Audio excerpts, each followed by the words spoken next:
क्या अजय चौटाला का एनकाउंटर करने का प्लान था? 1995 में क्या गिरफ्तारी के अलावा सिरसा पुलिस की कोई और मंशा भी थी? ये सवाल इसलिए उठ रहे हैं क्योंकि जिन रिटायर्ड डीएसपी के घर से अजय चौटाला को पकड़ा गया था, उनके बेटे रिटायर्ड जज ने ऐसे सनसनीखेज आरोप जड़े हैं। लेकिन सवाल यह भी है कि आरोपों में दम कितना है। और जिन तत्कालीन एसपी ने उनको अरेस्ट किया था, मैंने उनसे बात भी की है, उन्होंने अपनी सफाई में क्या कहा है, वो पूरी बातचीत मैं आपको बताने वाला हूं। दोस्तों नमस्कार, मैं आपका यार जतिन पत्रकार। क्या जुलाई 1995 से जुड़े एक केस में अजय चौटाला का एनकाउंटर करने का कोई प्लान था?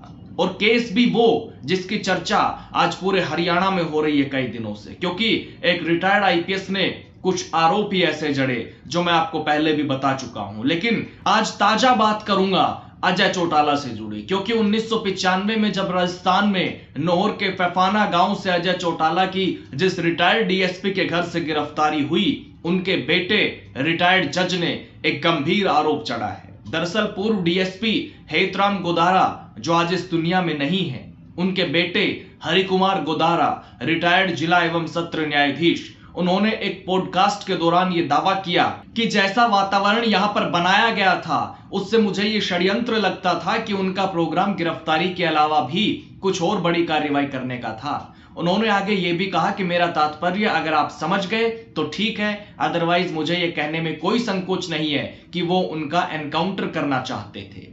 तो ये बहुत सनसनीखेज आरोप जड़े उन्होंने, लेकिन आरोपों में दम कितना है? क्योंकि उस समय अजय चौटाला विधायक थे, उनके पिता हरियाणा के सीएम रहे, उनके दादा चौधरी देवीलाल देश के डिप्टी प्राइम मिनिस्टर रहे। हालांकि उनके आरोपों पर मैंने तत्कालीन एसपी आरएस यादव से बात की, जिनकी अगुवाई में यह कार्रवाई हुई, उनसे बात की, जो फिलहाल काफी चर्चा में भी है। तो उन्होंने अपनी सफाई देते हुए रिटायर्ड जज हरिकुमार गोदारा के आरोपों को झूठा बताया, बेबुनियाद बताया।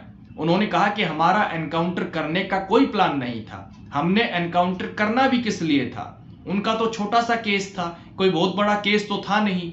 तो रिटायर्ड आईपीएस आरएस यादव ने कहा कि रिटायर्ड जज हरिकुमार गोदारा के आरोप सरासर गलत हैं, क्योंकि हमने पूरी इज्जत के साथ अजय चौटाला को गिरफ्तारी देने के लिए कहा और हमने उनको गिरफ्तार करके रेलवे पुलिस को हैंड ओवर कर दिया। उन्होंने आगे ये भी बताया कि हमने लोकल पुलिस और स्पीकर को भी बाद में सूचना दे दी थी, उनको मैसेज पहुंचा दिया था। तत्कालीन एसपी का कहना है कि रिटायर्ड डीएसपी हेतराम गोदारा ने उस समय शिकायत भी दी थी, जिसकी जांच भी हुई थी। हरीश मीणा डीआईजी बीकानेर ने इन्वेस्टिगेशन की, जिसमें सिरसा पुलिस के तत्कालीन एसपी आरएस यादव के भी बयान हुए और तत्कालीन एसपी के मुताबिक उस जांच में सिरसा पुलिस और रेलवे पुलिस को क्लीन चिट मिली। तत्कालीन एसपी का कहना है कि अजय चौटाला की गिरफ्तारी के वारंट निकले हुए थे और रेलवे पुलिस ने लोकल पुलिस का सपोर्ट मांगा था। रेल रोको आंदोलन से जुड़ा वो केस था, बहुत बड़ा केस भी नहीं था, तो इसमें एनकाउंटर करने की तो कोई बात ही नहीं थी। रिटायर्ड जज के आरोप पूरी तरह निराधार है। लेकिन रिटायर्ड जज हरिकुमार गोदारा का कहना है कि जैसा माहौल यहां पर बनाया गया था, उससे मुझे ये षड्यंत्र लगता था कि उनका प्रोग्राम गिरफ्तारी के अलावा भी कुछ और बड़ी कार्रवाई करने का था, वो उनका एनकाउंटर करना चाहते थे। हालांकि उस समय अजय चौटाला एमएलए थे राजस्थान की नोहर विधानसभा सीट से, तो एक विधायक का एनकाउंटर, वो भी एक नामी परिवार, जिनके पिता हरियाणा के सीएम रहे ओम प्रकाश चौटाला, जिनके दादा देवीलाल उप प्रधानमंत्री रहे भारत के। हालांकि राजस्थान से अजय चौटाला की गिरफ्तारी पर पुलिस ने किसी को बताया या नहीं बताया, इस पर भी मैंने तत्कालीन एसपी से बात की। उन्होंने मुझसे बताया था कि राजस्थान के तत्कालीन विधानसभा स्पीकर और लोकल पुलिस को इसकी सूचना दे दी गई थी। आपने कहा कि गिरफ्तारी जब दिखाई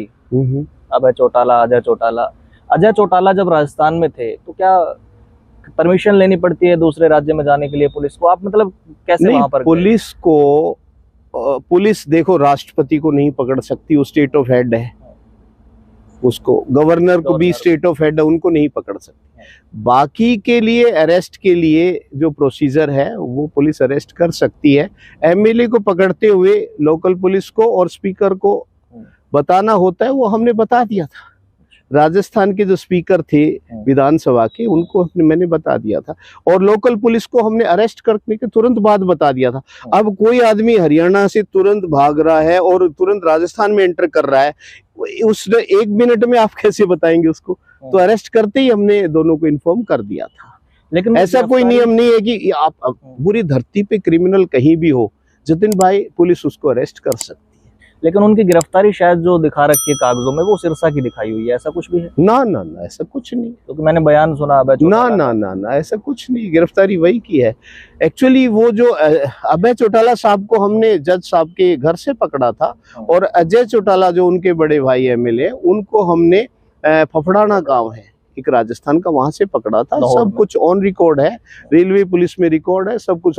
अब तो वो क्योंकि रास्ता रोका, वो केस खत्म हो गया। केस तो रेलवे का था, हाँ, और पकड़ने चली गई पुलिस, तो रेलवे पुलिस को जाना चाहिए। नहीं, रेलवे पुलिस में वहाँ जो जीआरपी की पुलिस स्टेशन है, उसमें एक पुलिस स्टेशन में 20-30 आदमी होते हैं, और ये बहुत पावरफुल फैमिली है।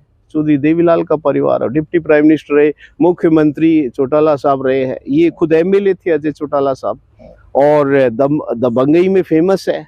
तो वो रेलवे पुलिस वाले जो है एसपी साहब ने, डाबरा ने कहा सब हमारे को लोकल पुलिस का सपोर्ट चाहिए, वारंट उनके निकले हुए थे, सब कुछ था, तो आप हमें लोकल सपोर्ट दे दो और गिरफ्तारी में मदद कर दो। गिरफ्तार में मदद करके तो फिर आगे हम कार्रवाई हम कर देंगे।